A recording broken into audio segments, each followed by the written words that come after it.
बीजांकुरजनना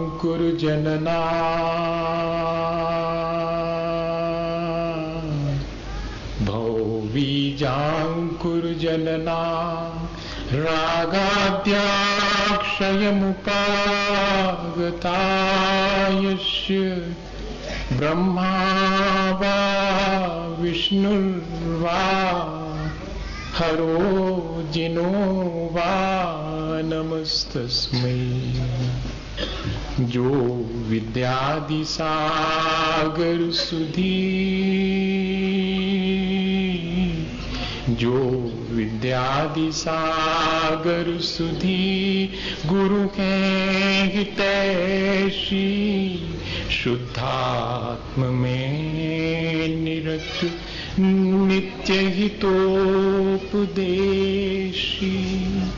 वे पाप ग्रीष्म ऋतु में जल में सयाने, पूजूनी सतत केवल ज्ञान पाने, पूजून के सतत केवल ज्ञान पाने। बोलिए भगवान महावीर स्वामी की, अहिंसा धर्म की, आचार्य गुरुवर विद्यासागर मुनि महाराज की, परम पूज्य मुन्ना श्री क्षमा सागर जी महाराज की, पूज्य मुन्ना श्री भव्य सागर जी महाराज की, मुनि संघ की। हम सभी लोग पिछले कई दिनों से निरंतर अपने जीवन को कैसे अच्छा बनाएं, इस बात पे विचार कर रहे हैं। हमने अलग अलग तरह से अपने जीवन में झांक करके देखा है, डिफरेंट पॉइंट ऑफ व्यू से, अलग अलग दृष्टिकोण से अपने जीवन को हम देखें तो हम पाते हैं कि सचमुच हमारी अपनी किसी कमजोरी से, हमारी अपनी अज्ञानता से हमने अपने जीवन को जैसा हमारा जीवन है वैसा बना लिया है। वास्तव में जैसा जीवन हमारा होना चाहिए वो नहीं है ये जो जीवन हम जी रहे हैं। पर इतना जरूर है कि हमारे भीतर संभावनाएं अनंत हैं। यदि हम उन संभावनाओं को विकसित करें, उनको अपने भीतर प्रकट होने का अवसर दें, तो हम जैसा अपने जीवन को बनाना चाहें वैसा बना सकते हैं। जैसा बन गया है उसकी जिम्मेदारी हमारी है, जैसा हम बनाना चाहते हैं उसके लिए पुरुषार्थ जागृत करना ये भी हमारी अपनी जिम्मेदारी है। यदि हम जैसा सोचते हैं वैसा नहीं कर पाते हैं तो ये हमारी अपनी पुरुषार्थहीनता है, हमारा सर्कमस्टेंसेस या कि हमारे भीतर बंधे हुए कर्म वे हमें बाध्य कर सकते हैं। लेकिन हम उस बाध्यता से अगर प्रभावित हो जाते हैं तब तो हमारा पुरुषार्थ समाप्ति हो जाता है। यदि हम उन तमाम बाधाओं के बावजूद भी अपने जीवन को जैसा बनाना चाहते हैं वैसा बनाने का तय कर लें, ऑल ऑफ सडन नहीं, तुरंत के तुरंत नहीं भी, पर एक समय के बाद हम देखेंगे कि हमारा जीवन ठीक वैसे ही बन गया है जैसा हमने चाहा था।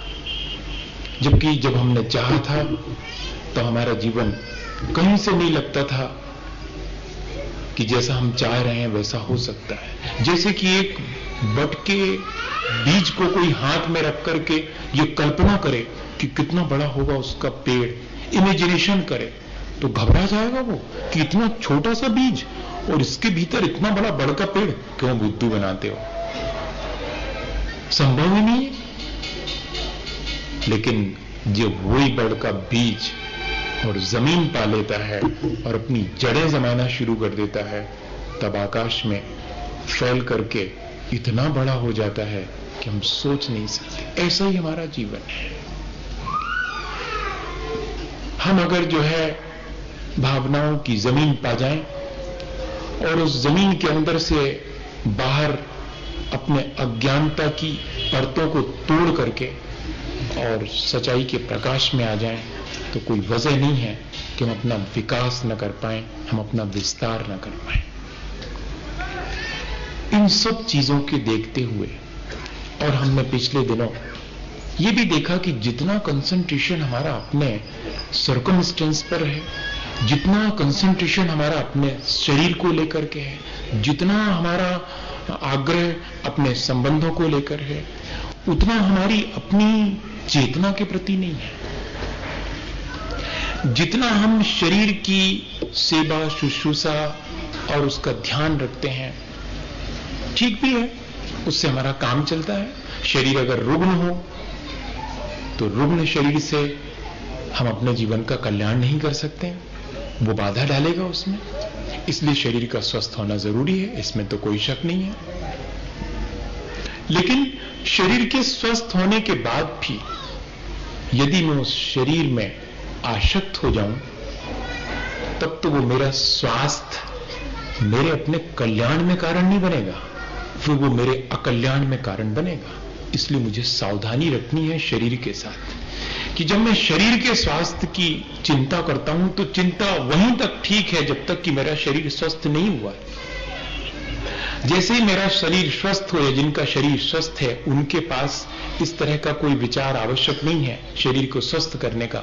अब दूसरा विचार भी तो होना चाहिए कि स्वस्थ शरीर से मैं क्या अपने जीवन को स्वस्थ बना सकता हूं, मैं अपने मन को स्वस्थ बना सकता हूं।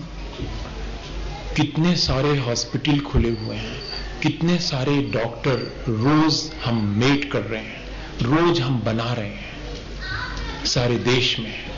वे सब हमारे शरीर को स्वस्थ करके हमसे अपेक्षा रखते हैं कि हम अपना आत्मा का कल्याण करें, लेकिन हम स्वस्थ शरीर पाकर के उस स्वस्थ शरीर में आसक्त हो जाते हैं। हमारी अपनी मानसिक कमजोरी यही है। अगर इस मानसिक कमजोरी को दूर करके और स्वस्थ मन को हम प्राप्त कर लें तो कोई वजह नहीं है कि हम अपने जीवन का विकास न कर लें। जरा सा अपन आज विचार करें कि जैसे स्वस्थ शरीर जरूरी है, क्या ऐसा ही स्वस्थ मन जरूरी नहीं है? स्वस्थ मानसिकता भी जरूरी है। लेकिन स्वस्थ मानसिकता के मायने क्या है? अपन अलग अलग तरह से सोच सकते हैं। अपने पास अभी मेरे ख्याल से 18 नवंबर, देखो कितनी जल्दी खिसक गया। अगर थोड़ा सा कैलकुलेशन करें अगर, तो बस आया समय, ये अगस्त अक्टूबर आ गया है। इतने समय में भी हमारे पास बहुत कुछ समय है, हम अलग अलग ढंग से अपने मानसिक स्वास्थ्य पर विचार कर सकते हैं। हम अपने मन को स्वस्थ बना सकते हैं। लेकिन मानसिक स्वास्थ्य के मायने क्या है?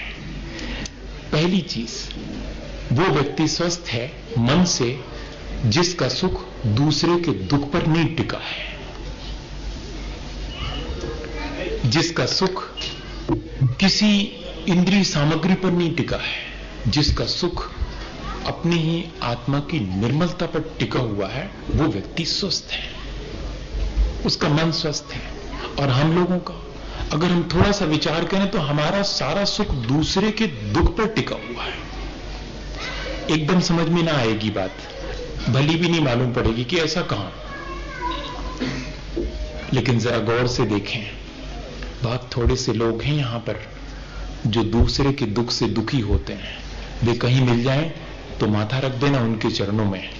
वैसे भले लोग संसार में 1% मिलेंगे जो दूसरे के दुख से दुखी हैं, और ऐसा दूसरा जो उनका नहीं है, ऐसा दूसरा जो हमारा है, जिसके साथ हमारा कोई संबंध है, उसके प्रति दुखी होना बहुत नेचुरल है। लेकिन जिससे हमारा कोई ताल्लुक नहीं, जिससे हमारा कोई संबंध और संपर्क तक नहीं है, उसके दुख से भी हम दुखी हो जाते हैं। तब ऐसे लोग तो बहुत थोड़े से बहुत प्यारे लोग हैं। इस तरह के लोग तो, इनको तो कहीं लालटेन लेकर के दिन के प्रकाश में भी ढूंढने जाएं तो बहुत बहुत मुश्किल से मिलते हैं। हाँ, दूसरे किस्म के लोग हैं जो अपने दुख से दुखी हैं। ऐसे लोग हर एक कदम आगे बढ़ेंगे और मिल जाएंगे। अभी अपन शुरू करें, अगर इसी सभा में शुरू करें, एक व्यक्ति सामने वाला खड़ा हो और अगले वाले के पास से गुजरे, उसके दुख की खबर उसको लग जाएगी। हाँ, लग जाएगी। हर आदमी यहां पर अपने दुख से दुखी है। वो कहता नहीं है। रास्ते में अगर कोई मिलता है और हम उससे पूछें कि क्यों, कैसे हो, ठीक है, बस ठीक है, चल रहा है, मतलब काम चल रहा है, इतना ही ठीक है, इससे ज्यादा नहीं है। इससे ज्यादा अगर ज्यादा उससे पूछोगे तो फिर वो कहेगा यार अब तुम्हें तो मालूम है, हमारी स्थिति मालूम है, सब तुम्हारा देखा जाना हुआ है, अब और तो सब ठीक है, लेकिन अब हमारे अपने घर में ही बड़ी कलह हो जाती, छोटी छोटी सी बातों को लेकर के ट्यूनिंग नहीं बैठती है, वो बेटा भी ढंग का नहीं निकला, और भी बहुत सारी बात। अब फिर कभी बताएंगे, अभी तो ठीक, अच्छा चले, चलते हैं, हो गया वार्तालाप, हो गया 5 मिनट का। आप किसी से भी मिल लीजिएगा, हर आदमी अपना दुख प्रकट करने के लिए तत्पर है, उत्सुक है कि मैं इस जगह दुखी हूं। अपने दुख से दुखी यहां कोई नहीं होगा जो ना हो, लेकिन तीसरे तरह के लोग और बहुत मजेदार लोग हैं।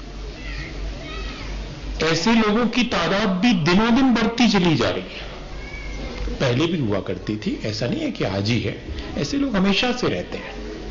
तीसरे तरह के जो कि दूसरे के सुख से दुखी है, दूसरा क्यों सुखी है। हां, ऐसे लोग भी मेजॉरिटी में हैं, दूसरे का सब अच्छा क्यों चल रहा है, अरे बेईमानी है उसकी सब, ऐसा भाव आएगा। अच्छे से चल रहा है तो उसकी योग्यता है, ऐसा नहीं, सब बेईमानी है, सब करप्शन है, ऐसा कहेंगे। हम दूसरे के सुख को बर्दाश्त ही नहीं कर सकते। हमारी पीड़ा का सबसे बड़ा कारण है कि हम दूसरे के सुख से दुखी हैं। और इसी को दूसरे शब्दों में कह लीजिएगा कि हमारा सुख भी दूसरे के दुख पर डिपेंड करता है। जो दूसरे के सुख से दुखी है वो दूसरे को दुखी देख करके हमेशा मजा लेता है। हम भी जब दूसरे से पूछते हैं कि क्यों, कैसे हो, तो जब वो पहली बार कहता है कि सब ठीक है तो सहसा विश्वास नहीं होता, फिर धीरे से कि क्यों, और उसका क्या हुआ, वो जो तुम्हारे साथ वो एक प्रॉब्लम थी उसका, अरे यार वो तो ज्यों की तो चल रही, हाँ ठीक है, तो फिर वापस लौट रहे हैं। मैंने कोई अब बड़ा सुख लग रहा, पहले नहीं लग रहा, जब उसने कहा कि सब ठीक है तो ऐसा लगा कि हम ही दुखी हैं। दूसरा अपना कोई सुख बताने लगे तो अपन को लगता है कितना सचमुच सुखी है ये, अपन बहुत तकलीफ में है। दूसरे के सुख देख करके अपनी तकलीफ का एहसास होने लगता है, और दूसरे का दुख देख करके अपन फिर भी ठीक है यार जी, तो बिल्कुल ही ऐसा नहीं है क्या। पहले जब हमने कहा था, जब तो बहुत मुश्किल लग रही थी कि कहां हमारा सुख दूसरे पर टिका हुआ है, टिका ही हुआ है, देख लो उसमें लिखा हुआ है कि अगर आप सुखी हैं तो सावधान रहिएगा, दुनिया आपसे ईर्ष्या करेगी। अगर आप दुखी हैं तो शांति से जीते रहिएगा, सबकी सिंपैथी लूटिएगा, सब आपके प्रति सहानुभूति, बस आप दुखी बने रहिएगा, सबकी सहानुभूति मिलेगी। आप जिस दिन सुखी हो जाएंगे उस दिन मुश्किल खड़ी कर लेंगे अपने लिए अपने हाथ से। हाँ, उस दिन सारे लोग ईर्ष्या करेंगे, कोई आपको ठीक से नहीं देखेगा, कोई आपकी तवज्जो नहीं करेगा, कोई ध्यान तक नहीं देगा कि हाँ होंगे साहब। आप दुखी रहिए हमेशा अगर दूसरे की सहानुभूति चाहते हैं। ऐसा जमाना है, ऐसे हम इतने बढ़िया किस्म के लोग, प्यारे किस्म के नहीं कह रहा हूं, इतने बढ़िया किस्म के लोग, हम जरा विचार करें, गौर से अपने भीतर झांक करके देखें कि क्या सचमुच ये स्वस्थ मानसिकता है, क्या मेरा मन वाकई स्वस्थ है। नहीं, मेरा मन अगर ऐसा है कि मेरा सुख दूसरे पर निर्भर है, दूसरे की तकलीफ पर मेरा सुख निर्भर है, तो ये मेरी स्वस्थ मानसिकता नहीं है। स्वस्थ मानसिकता तो वो है जबकि हम अपने दुख से दुखी ना होकर के अपने दुख को कम देखते हैं, दूसरे के दुख को दुख ज्यादा समझ करके और उसके दुख में उसकी मदद करने तैयार खड़े हो जाते हैं। जब हमें दूसरे का दुख अपना लगने लगता है, उससे हमें सुख नहीं मिलता, उससे हमें अपना दुख जैसा मालूम पड़ने लगता है, तब समझेंगे कि हमारी स्वस्थ मानसिकता है। वर्णी जी के जीवन की आपको घटना सुनाऊं, ऐसे प्यारे लोग हुए हैं जिनकी स्वस्थ मानसिकता थी। अस्वस्थ मानसिकता हम सबकी है, क्या करें, हम हमेशा दूसरे के सुखों को बड़ा करके देखते हैं और अपने दुखों को बड़ा करके देखते हैं, दूसरे के दुखों को कम और अपने सुखों को कम करके देखते हैं। अपने कम और ज्यादा का जो देखने का ढंग है वही बड़ा मजे का है। अपना दुख ज्यादा करके देखना, दूसरे का दुख छोटा करके देखना, अपना सुख छोटा करके देखना, दूसरे का सुख बड़ा करके देखना, ये इसी तरह चलता रहता। अगर गौर से, मैंने तो आपको शब्दों में कह दिया, आप अगर थोड़ा सा अपने भीतर झांक करके सब लोग अपन सब देखें तो ऐसा नहीं लगता। कई अधिकांश अवसर पर हमें ऐसा ही लगता है कि हम ऐसे ही जी रहे हैं। ये हमारी स्वस्थ मानसिकता नहीं है। हमें अपनी मानसिकता स्वस्थ कर लेनी चाहिए। हमें अपने मन के स्वास्थ्य का अब ध्यान रखना शुरू कर देना चाहिए। ठीक वैसे ही जैसे हम किसी डॉक्टर के पास जाते हैं और कहते हैं कि मैं अस्वस्थता का अनुभव कर रहा हूं, ऐसे ही हम भगवान के पास आकर के महसूस करें कि वास्तव में स्वस्थ तो ये है, मैं तो फिर भी अस्वस्थ हूं, मैं मानसिक रूप से बहुत अस्वस्थ हूं। मैं उस समय भगवान के सामने आकर, मैं गुरुजनों के निकट आकर के मैं जिनवाणी के स्वाध्याय करते समय ये महसूस करूं कि मेरी मानसिकता स्वस्थ नहीं है, मैं बहुत अस्वस्थ मानसिकता रखता हूं, क्योंकि मेरा सारा सुख दूसरे पर डिपेंड करता है, दूसरे के दुख पर निर्भर है। एक स्वस्थ मानसिकता का वर्णी जी का उदाहरण मैं आपसे इसलिए कहना चाहता हूं कि शायद हमारे अंदर वैसी ही मानसिकता बने। क्या हुआ, वो ये ललित दलपतपुर से 13 किलोमीटर नैनागिर जाते हैं, जब बंडा से दलपतपुर, दलपतपुर से नैनागिर, कई लोग गए होंगे, बुंदेलखंड की यात्रा पर निकले होंगे, तो वहां नैनागिर सिद्ध क्षेत्र, पारसनाथ भगवान का समोशरण वहां आया था, तो वहां जा रहे थे। बहुत पुरानी बात, उस समय बसेस के साधन बहुत कम थे, तो टांगे से जाना पड़ता था। टांगा इक्का जिसको बोलते हैं, घोड़ा जिसमें लगा रहता, तो उसमें बैठे तो अकेले वर्णी जी थे। उन्होंने कहा चलो भाई ले चलते हैं पूरा तांगा, अब वर्णी जी को ले जाना है। वो नहीं जानता है कि ये वर्णी जी है, तांगे वाला को सवारी रखती, वो तो सवारी बिठा ली उसने और चल दिया। उतने में ही जो है किसी ने कहा रोको, तो तांगे वाले को चूंकि पूरा तांगा वर्णी जी ने कर लिया था इसलिए उसने नहीं रोका, तो वर्णी जी कहने लगे भैया वे 2 जने और आ रहे हैं, वे सुई जा रहे, चलो चाहत। अरे कहने आपने तो पूरा तांगा करो, पैसा आप पूरे दे, उनको काय को बिठा रहे? अरे नहीं बिठा लो, भी कहां भटकत फेरे होते, बिठा लिया उनको, 2 लोगों को बिठा लिया। बहुत कठिन है ऐसा करना। अपन ने पूरा स्कूटर कर लिया, अपन ने पूरा ऑटो कर लिया, और उसमें जो 2 लोग कहां से आए? देखो जरा गौर से अपने भीतर झांक करके, मैं वाणी में अकेला नहीं कह रहा हूं, गौर से झांक करके देखना भीतर थोड़ा सा कि ऐसे ही तो है। पूरी हमारी कार में हम अकेले चले जाएंगे, लेकिन रास्ते में पैदल चलते हुए किसी से कभी कार में से सिर बाहर निकाल के पूछते हैं कि वेलकम, कहां तक छोड़ दूं आपको, पूरी कार खाली है? नहीं, मेरी कार खाली जा सकती, लेकिन इन टुटपुंजिए लोगों को, अरे इनको नहीं बिठाते हम बड़े आदमी। हाँ, ऐसा ही भाव आता है। ये है अपनी मानसिकता। जरा विचार करिएगा। बाकी धर्म वरम की मुझे चर्चा बहुत नहीं करनी, यही धर्म पूरा पाल लें हम। अगर स्वस्थ मन से ही कोई धर्मात्मा हो सकता है, अस्वस्थ मानसिकता वाला धर्म की क्रियाएं दोहरा सकता है, धर्मात्मा नहीं हो सकता। ध्यान रखना, जिसकी मानसिकता स्वस्थ है वो बिना धर्म किए भी, धर्म की क्रियाएं दोहराए बिना भी धार्मिक कहलाएगा, और जो सिर्फ धर्म की क्रियाएं दोहराता है और जिसकी मानसिकता वही है, थोड़ा सा गौर करिएगा। बैठ गए वो दोनों, और अब दोनों ने जल्दी मचाई।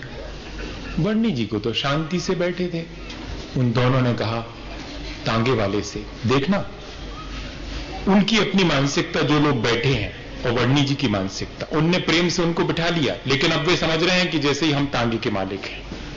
ए तांगे वाले जल्दी चलाओ, थोड़ा पहुंचना है जल्दी, फिर वापस भी लौटना है। तांगे वाले ने कहा कि चलाता हूं।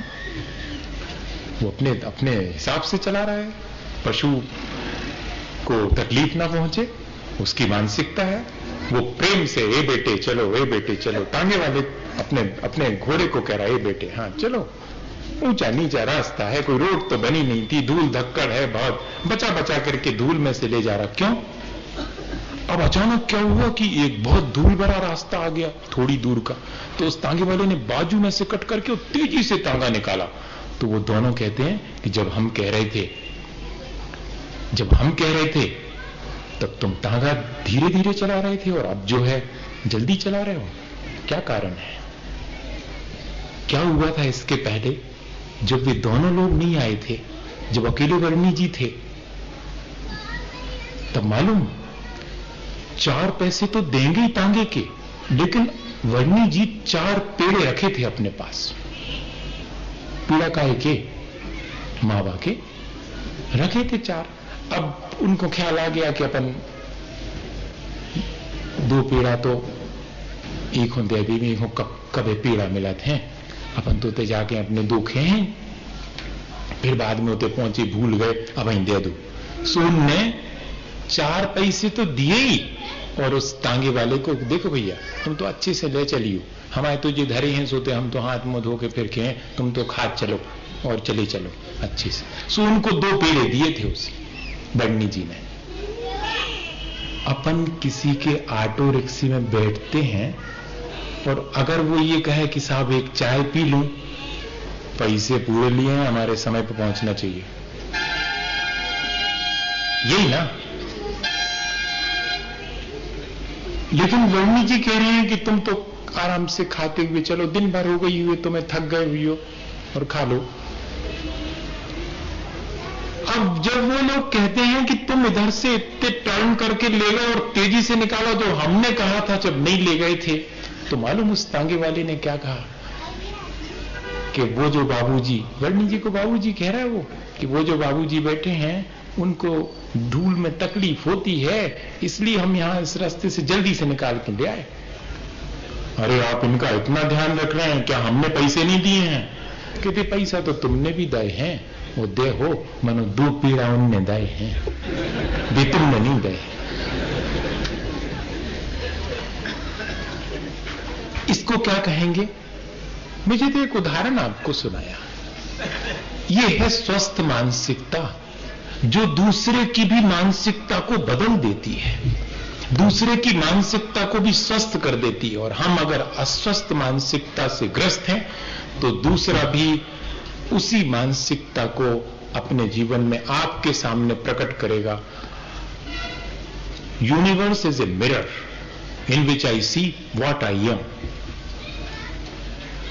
ये सारा संसार एक दर्पण है जिसमें हम चाहें तो देख लें कि हम क्या हैं।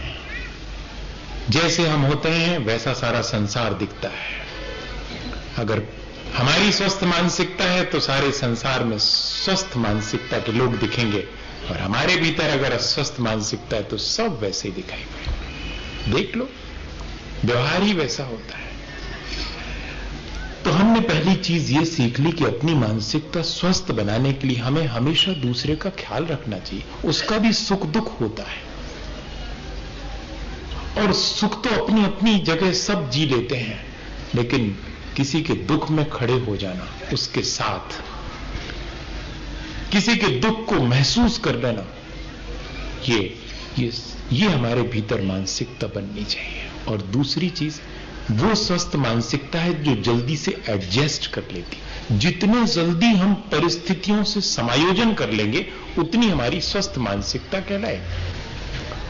अब जरा गौर से देखें, हमारी अपनी मानसिकता स्वस्थ बनाने के लिए हम समायोजन कैसे कर लेते हैं? एडजस्टमेंट, कॉम्प्रोमाइज और एडजस्टमेंट 2 अलग शब्द हैं इंग्लिश में, लेकिन दोनों का हिंदी समायोजन ही है, लेकिन दोनों के मायने अलग अलग हैं। जैसे कि 2 लोग हैं, उनके पास कोई चीज है, वो चीज दोनों को चाहिए है, तो दोनों कॉम्प्रोमाइज करें उस चीज को लेके कि थोड़ी देर आप ले लें, थोड़ी देर मैं उपयोग कर लूं, क्योंकि एक ही चीज है, हम दोनों को उपयोग करना है, ये कहलाएगा कॉम्प्रोमाइज। और दोनों लोगों के पास 2 अलग अलग विचार हैं, तो फिर एडजस्टमेंट करें। आपके विचार से ऐसा किया जा सकता है, मेरे विचार से तो ऐसा करना चाहिए। 2 में से बिल्कुल विपरीत विचार हैं, तब भी एक दूसरे का विचार का सम्मान करते हुए, ठीक है पहले आपके विचार के अनुसार करके देख लेते हैं, फिर देख लेंगे, फिर मेरे विचार। वो कहेगा अरे नहीं नहीं, पहले आपके विचार के अनुसार करके देख लेते हैं, फिर मेरे विचार। और अल्टीमेटली ऐसा करते करते शायद वे इतने ज्यादा एडजस्टमेंट पे तैयार हो जाएं कि नहीं आप ही का विचार ठीक है, वो कहे नहीं आप ही का विचार ठीक है। ये स्थिति बन जाएगी। और अगर एडजस्टमेंट नहीं कर पाते हैं तो मेरा विचार ही सर्वोत्तम है, आपका सर्वथा मिथ्या है। हो गया काम। मानसिकता पे निर्भर करता है कि हम किस तरह एडजस्ट करते हैं और किस तरह कॉम्प्रोमाइज करते हैं। दोनों चीजें जितनी जल्दी जो कर ले, कोई लोग देर से कर पाते हैं, कोई लोग जल्दी कर लेते हैं, कोई लोग मजबूरी में करते हैं, कोई लोग प्रसन्नता से करते हैं एडजस्टमेंट। अब ये अपन को देखना है कि अपन एडजस्टमेंट कैसे करते हैं। यहां पर एक भी पंखा नहीं लगा पेंडाल में। मंदिर के पंखे आते ही साथ महाराज जी लोगों का भी ऐसा ही है यार, वहां के बंद करवा दिए आते ही साथ। इनको तो सबको तपस्वी बनाने की सनक चढ़ी है। अरे अपन के बस का, हाँ ऐसा ये मानसिकता है। सोच सकते हैं आप, कुछ भी सोच सकते हैं, इसमें क्या है। और ये महावीर जिनालय वाले, इनको तो और ही अच्छो रहो, इनको पैसा बचावे की पहले ही से हती सो बच गए, इनके मिल गए इनको अपने मन के महाराज जी। हमारी मानसिकता है, उनने भी समर्थन कर दो। हम उस समय ये नहीं सोचेंगे कि ठीक तो किया है, मैं 1 घंटे क्या अपने मन को ऐसा नहीं बना सकता कि मैं गर्मी लगते हुए भी ठंड महसूस करूं, और जब कभी ठंड आए तब बिना हीटर के और मैं गर्मी महसूस करूं। क्या मैं अपने शरीर को ऐसा एडजस्ट नहीं कर सकता? क्या मैं अपने शरीर के साथ ऐसा कॉम्प्रोमाइज नहीं कर सकता कि मैं 1 घंटे के लिए बिना पंखे के? मेरे ख्याल से इसमें अधिकांश लोग होंगे जो इतनी देर तक अपने घर में तो बिना पंखे के नहीं बैठते होंगे, लेकिन हमने एडजस्ट कर ली। अब इसमें भी मजबूरी से, का ऐसा लगे ही नहीं है पंखा, जो मजबूरी है। और मजा अब प्रसन्नता कब है? जबकि लगेगी है और हमने चलाया नहीं। वो कहलाएगी प्रसन्नता से किया गया समायोजन कि ठीक है, बढ़िया है, हमें एक अवसर दिया आपने। अब जरा देखना, इसका एक उदाहरण आचार्य श्री के जीवन का है। शांति कुटी में सागर में 80 की बात है। गर्मी का समय है, बाहर सब लोग अपने अपने पाटे बिछे हैं, उस पर सामायिक में लीन हो गए। और अचानक क्लाइमेट चेंज हुआ है और पानी तेजी से आने लगा। अब हम सब लोग तो छुड़लक हैं, आराम से पिछी लगाई, भीतर बढ़नी कुटी में घुस गए। लेकिन याद आया कि अरे अपन अकेले अकेले, महाराज जी तो पूरे पानी में बैठे हुए हैं, क्या करें? उनके ऊपर चिटाई लगाएंगे, वो भी काम नहीं बनेगा, गीली हो जाएगी चिटाई। उसके बाद फिर पानी उसमें गिरने लगा, पानी बहुत तेज है, क्या करें? अब जो होगा सो देखा जाएगा, सवेरे डांट ही पड़ेगी। और क्या, उठाओ। हमने कहा उठाओ। 2 लोगों ने इधर से पकड़ा, 2 लोगों ने उधर से पकड़ा, धीरे से पाटा भीतर रख दिया। बस आचार्य वहीं पर बैठे हुए हैं और अपन लोग भी आराम से सामायिक में बैठ गए। सवेरे भक्ति के बाद मालूम स्वस्थ मानसिकता क्या है, समायोजन और एडजस्टमेंट या कॉम्प्रोमाइज क्या है। आचार्य श्री ने जब गर्मी थी तब बाहर पाटा लगा था, उससे भी अपने को समायोजित कर लिया था। जब पानी गिरने लगा तब भी उससे समायोजित कर लिया था। वे स्वस्थ थे। लेकिन हम ये सोच करके कि उन्हें हम राहत दे रहे हैं, उन्हें भीतर लाए थे, पर वे सुबह क्या कहते हैं कि कर्मों की निर्जरा का एक अवसर मिला था, वह भी तुम लोगों ने मुझे नहीं लेने दिया। ये कौन सी मानसिकता है? ये मानसिकता, वाह, कर्मों की निर्जरा का एक मौका, 1 घंटे तक वो जो मेरे भीतर हवा की इच्छा थी कि हवा चले, पंखे चले, अब मेरे भीतर कोई इच्छा नहीं है। मेरा तो मन लगा हुआ है सुनने में, मुझे जरूरत नहीं है भैया, अच्छे नहीं लगाए पंखे, हमको कर्मों की निर्जरा का मौका दिया। एक मानसिकता ये है। और कहां से कहां इतने आ गए, इतनी व्यवस्था तक नहीं है, पंखा लगवा देते तो कहां। एक मानसिकता ये, आप जैसा चाहे।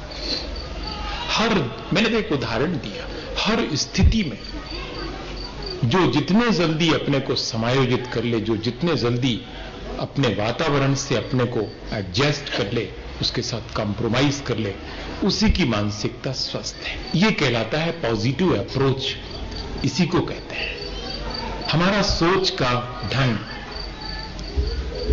अगर आप इसी में नेगेटिव सोचना चाहें तो नेगेटिव भी आपके सामने और पॉजिटिव भी सामने। तो दूसरी बात हमने सीख ली कि हम जल्दी से अपने को समायोजित करेंगे। जब हमें ठंड लग रही है और हीटर अवेलेबल है, कोई बात नहीं, लेकिन जब नहीं है, लाइट चली गई है, तो पूरी म्युनिसिपैलिटी को और पूरी गवर्नमेंट को गाली देने से तो बेहतर है कि मैं अपने शरीर को ऐसा बना लूं कि मुझे बिना हीटर के काम चल जाए, बिना कूलर के काम चल जाए। मैं व्यर्थ अपने मन को गंदा क्यों करूं? बस इतना ही है, एडजस्ट कर लूं जल्दी से। लगता तो है बहुत कठिन है ये, मैं तो नहीं कर पाता, बहुत देर लगती मुझे कुछ मामलों में कर लेता हूं। आप मुझे गाली दीजिएगा, मैं एडजस्ट कर लूंगा। शरीर है इसलिए इतना ही खाया जा सकता है, इतना ही सोया जा सकता है, इतना ही बोला जा सकता है। ये संतुलन है। कितना बोलना, कब बोलना, हां, कितना खाना, कब खाना, चाहे जब खाना, 24 घंटे खाना। तो वो तो पशु भी थोड़ी देर को रुक जाता है। चिड़िया तो नहीं खाती रात में, हमने किसी चिड़िया को नहीं देखा। आपके घर में पली और आपको रात्रि भोजन करते देखने वाली चिड़िया भी नहीं खाती। हाँ, देखा आपने कभी? ये बात अलग है कि आप उसके साथ धोखा करो और लाइट बहुत तेज जला दो, तो वो सोचती कि दिन हो गया, दाना चुगना शुरू कर सकती है, मे बी पॉसिबल। लेकिन अगर उसे कोई धोखा नहीं है तो वो रात में नहीं खाएगी। और हम चाहे जब खा लो, क्यों? अपना सामान है, अपने अपन है, अपने ऊपर किसी का भी अपना तक अपने ऊपर वर्चस्व नहीं है। जिसका अपने पर वर्चस्व नहीं है, जिसका अपने पर अंकुश नहीं है, वो अपने मन को कभी, वो स्वस्थ मन वाला है ही नहीं। सीधी सीधी बात। हमारे अपने जीवन का संतुलन बताता है कि हमारी मानसिकता स्वस्थ है या नहीं है। सब चीजों में, पहनने, ओढ़ने, खाने पीने, चलने, आने जाने, बोलने, सब में हमारे अगर संतुलन है तो मानसिकता स्वस्थ है, नहीं तो हम असंतुलित हो जाते हैं। और ये हमारा असंतुलन हमें और अधिक अस्वस्थ बनाता चला जाता, हमारे मन को। और चौथी चीज, दायित्व का बोध, ये भी धीरे धीरे मुश्किल में पड़ गया है। मुझे ये करना चाहिए, इस तरह का मुझे दायित्व बोध हमेशा रहते ही नहीं।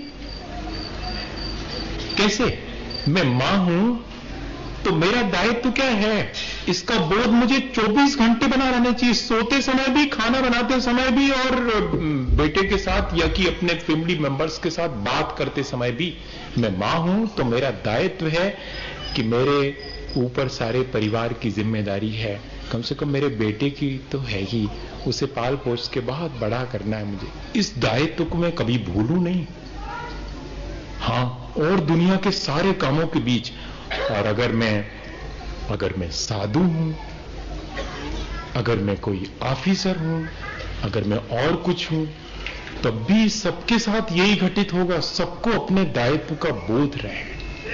मैं आपके साथ धर्म सभा में बैठा हूं, आपके कल्याण का मेरे मन में भाव है, लेकिन आप मुझे तभी तक पसंद करेंगे जब तक कि मैं अपने दायित्व को पूरा निभा रहा हूं। जिस दिन मैं अपने दायित्व को पूरा नहीं करूं, जिस दिन मैं दूसरी बार खाने को उठ जाऊं, आप मुझे यहां नहीं बिठाएंगे, कम से कम वहां बिठाएंगे आप। नहीं, मेरा अपना दायित्व का बोध मुझे 24 घंटे बना हुआ है कि मैं साधु हूं, आत्म साधना करना मेरा कर्तव्य है। ये परोपकार, ये मेरा सेकेंडरी, ये मेरा दूसरे नंबर का कर्तव्य है। मेरा पहला कर्तव्य वास्तव में मैं साधु हूं वो भी नहीं है। मेरा सबसे पहला कर्तव्य है कि मैं मनुष्य हूं, सबके प्रति मनुष्यता की तरह व्यवहार करूं, ये मेरा पहला कर्तव्य। उसके बाद फिर मैं किसी की मां हूं, किसी का बेटा हूं, किसी का भाई हूं, किसी का पिता हूं, या कि मैं साधु हूं, ये बिल्कुल सेकेंडरी है।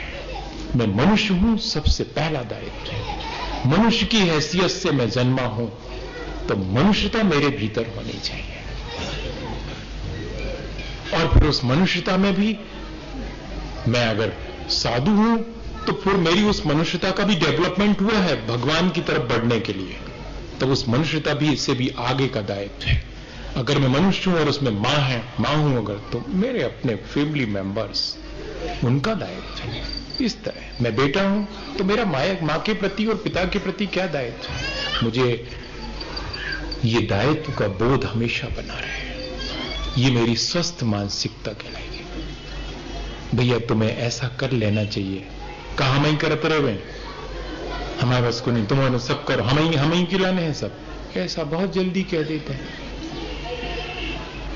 कोई अगर हमें हमारे दायित्व की याद दिलाता है कि भैया मनुष्य की तरह जन्म लिया है, अपना आत्म कल्याण करने का दायित्व भी है, हाँ रखो अपने पास अपना विचार।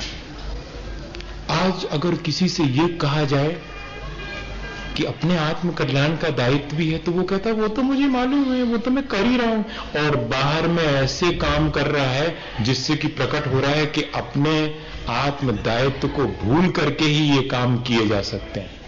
तो क्या अकेले वाणी से कहने पर मालूम पड़ जाएगा कि हाँ मुझे अपने आत्म दायित्व का बोध है? आत्मानुभूति मेरा पहला कर्तव्य है, बाकी सब चीजें सेकेंडरी हैं। और क्या वास्तव मेरे जीवन में आत्मानुभूति मैं अपने उस पहले दायित्व को ध्यान में रख रहा हूं, या कि बाकी सब चीजों को ध्यान में रख रहा हूं? ये कसौटी है। बन्नू भंडारी ने एक नॉवल लिखा, कोर्स में चलता है। मैं आपसे ये नहीं कह रहा हूं कि आप उपन्यास पढ़ना शुरू कर दे, मैं आपसे ये कह रहा हूं कि जिनने पढ़ा है उसमें से क्या सीखा है। मैंने वो पूरा का पूरा पढ़ा और उसमें से एक लाइन, मां अपने बेटे के सामने हमेशा मां रहे, बस इतना ही। जैसे कि मैं आपके सामने साधु का जो दायित्व है वो प्रकट करता रहूं तो ही ठीक है, ऐसे ही मां भी अपने बेटे के सामने, मां अपने बेटे के पिता की जीवन साथी है, लेकिन बेटे के सामने वो अपने किसी की जीवन साथी नहीं है, वो सिर्फ अपने बेटे की मां है। ये ध्यान रखना, बहुत बड़ा दायित्व बोध है ये। जब बेटा, मैंने पहले लोगों को देखा कि वे अपने माता पिता के सामने अपने बेटे को गोद में नहीं उठाते थे। बताइए आप, बड़ा, मैं अपने माता पिता के सामने मैं बेटा हूं और माता पिता अपने बेटे के सामने सिर्फ माता पिता हैं। बहुत मुश्किल है। विद्यार्थी आज, या कि एक कोई शिष्य किसी गुरु का, या कि और भी सारे संबंध, उन सब में देखें अपन कि क्या दायित्व बोध होता है अपन को। एक उदाहरण से अपन समझ लें, बात जल्दी समझ में आ जाएगी। एक लकड़हारा था, लकड़ी काट करके जीवन चलाता था, और एक बार ऐसा हुआ कि उस जिस देश में वो रहता था उसका राजा मर गया, और इतने ही नहीं, रानी साहबा को स्वप्न आया कि वो राजा बनेगा, एक तोता उड़ाओ जिसके कंधे बैठ जाए वही राजा बना देना। तोता उड़ाया गया, उड़ता उड़ता जंगल में पहुंच गया, लकड़हारे के कंधे पे बैठ गया। अब बनाओ राजा, बिल्कुल राजा बना दिया। लकड़हारा राजा बनकर के गद्दी पे बैठा हुआ है, बिल्कुल अनभिज्ञ है, बिल्कुल अनभिज्ञ है राजकाज से, लेकिन गद्दी पे बिठा दिया गया है।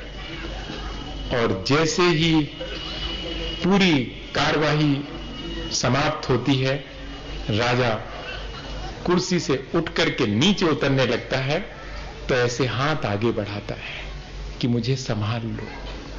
मंत्री दोनों तरफ से आकर के और दोनों साइड उनके कंधों पर हाथ रख करके वो नीचे उतरता है। मंत्री दोनों एक दूसरे की तरफ देख के मुस्कुराते हैं कि देखो,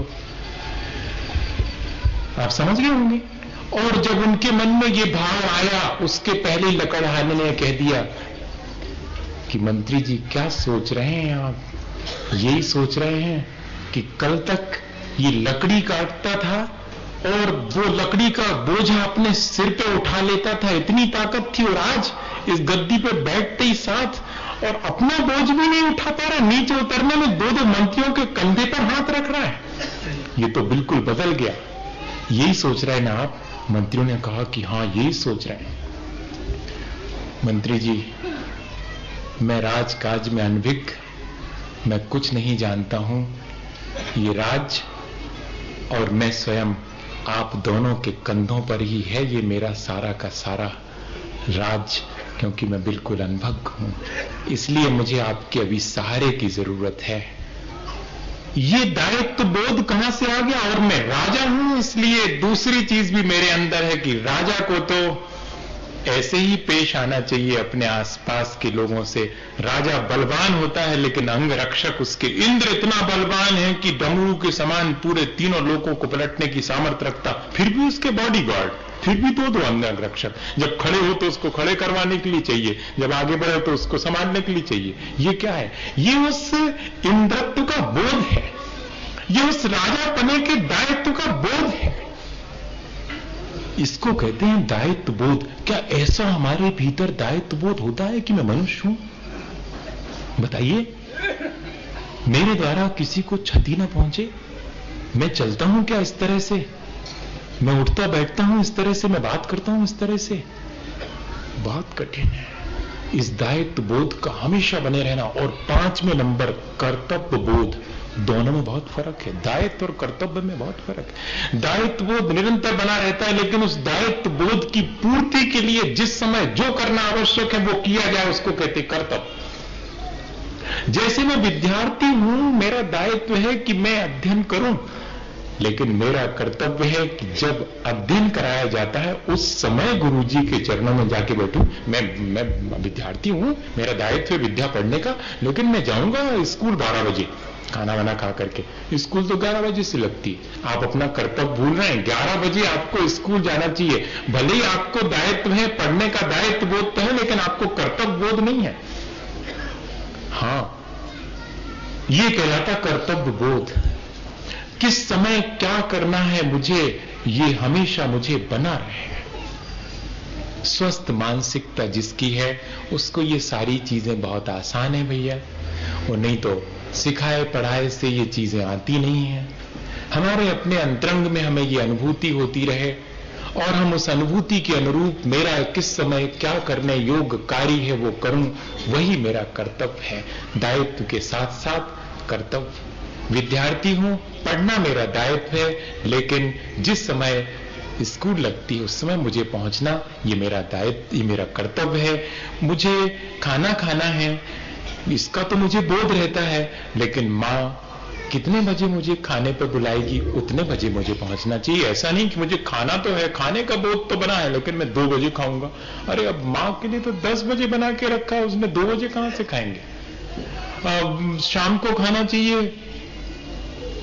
इस तरह का कर्तव्य बोध नहीं है। खाना चाहिए ये तो है बोध, लेकिन किस समय कब कौन सी चीज, ये मेरा अपना कर्तव्य है। मैं एक और वर्णी जी के जीवन की घटना सुनाऊं और बस अपन आज के लिए इतना ही रख लें, फिर बैठेंगे, फिर बात करेंगे। और अपने जीवन में इसमें से थोड़ा बहुत भी, पूरा तो ना आ पाएगा मेरे जीवन में, पूरा नहीं जितना मैंने कहा, बताइए आपके में, जबकि मुझे तो ये मालूम है। कई लोगों को तो ये इतनी बातें जो मैंने कहीं को मालूम ही नहीं होंगी, तो कई लोगों को लग रहा होगा अच्छा बता दिया महाराज ने, हम ऐसा तो करते ही नहीं है, अपन करेंगे। लेकिन मुझे तो मालूम है, मालूम होते हुए भी मैं पूरा नहीं कर पाता हूं, ध्यान रखना।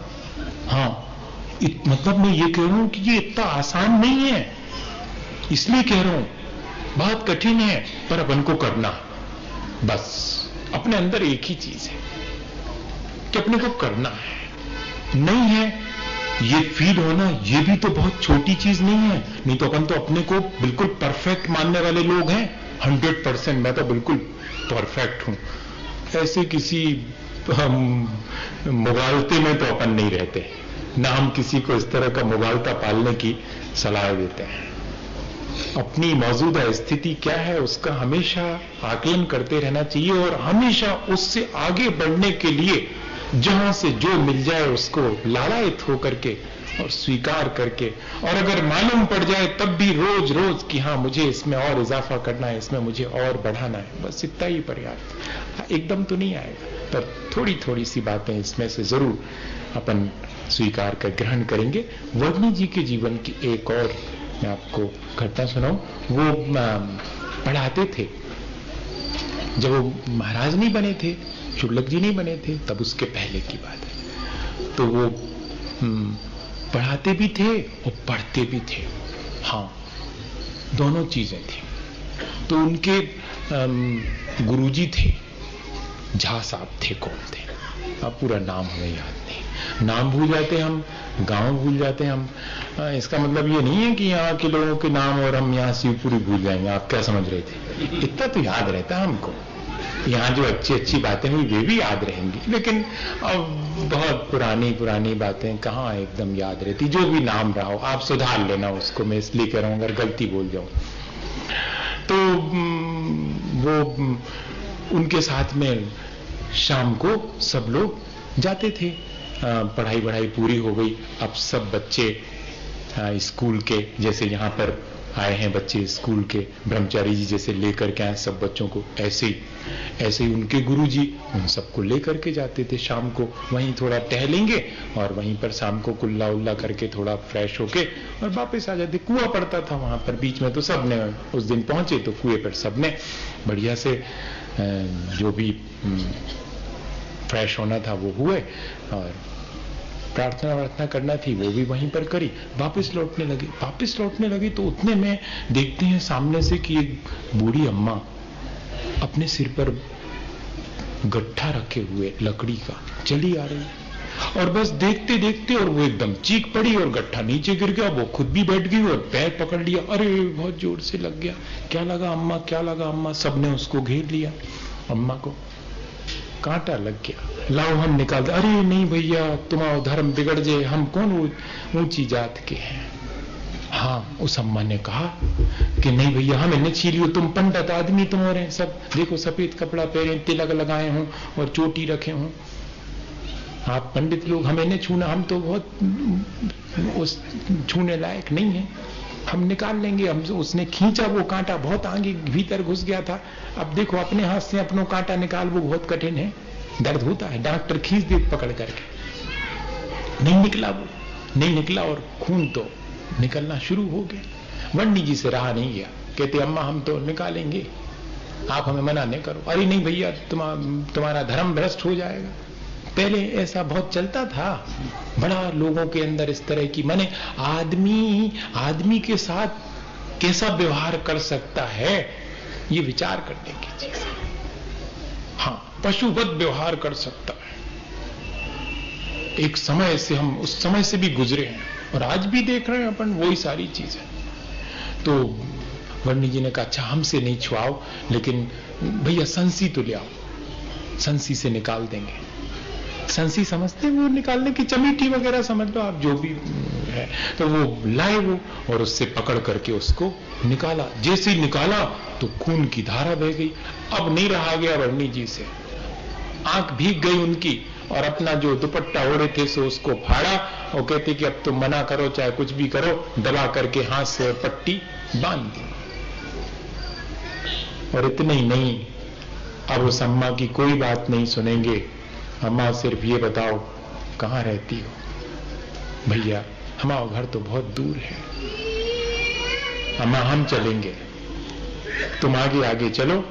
हमारा हाथ पकड़ करके और सिर पे बोझा रख लिया, अपने हाथ से उठा करके वो गट्ठा लकड़ी का, और चले जा रहे हैं। और पहुंच गए उस बस्ती में। वहां के सब लोग अपने घरों से बाहर निकल आए कि कौन व्यक्ति इस पंडित को किस सिर पे बोझा रखवा कर कि ये बूढ़ी अम्मा लेके आई, भाई हुआ कैसे ये? सब पूछ रहे हैं कि क्या हुआ, पैर में चोट लग गई थी। ये भैया माने ही नहीं, पंडित जी माने ही नहीं, और हम तो बहुत इनको मना कर रहे थे। इनने अपना धर्म बिगाड़ दिया, इनके लोग इनको स्वीकार करेंगे कि नहीं करेंगे क्या पता, मगर ये माने नहीं और हमारे साथ में। बस बच्चे 2 मिनट और, सब लोग वहीं पर बैठ जाएं, है ना। सिर्फ 2 मिनट में मैं अपनी बात पूरी कर दे रहा हूं। बहुत अच्छे बच्चे, पूरे उस पर बैठ जाओ सब लोग बढ़िया से। तो अपन फिर से वापस आ जाएं वर्णी जी के साथ कि कैसी मानसिकता है और अपन की कैसी है, कैसे अपन अपने दायित्व का बोध और कर्तव्य का पालन करते हैं। उस समय दायित्व क्या था और उस समय कर्तव्य क्या था अपन देख रहे हैं। जबकि किसी को चोट पहुंच गई है, उस समय मैं पंडित हूं, ये बिल्कुल सेकेंडरी बात है। उस समय मैं मनुष्य हूं, ये बिल्कुल पहली बात है। हां, मैं आपसे कहना ये चाह रहा हूं।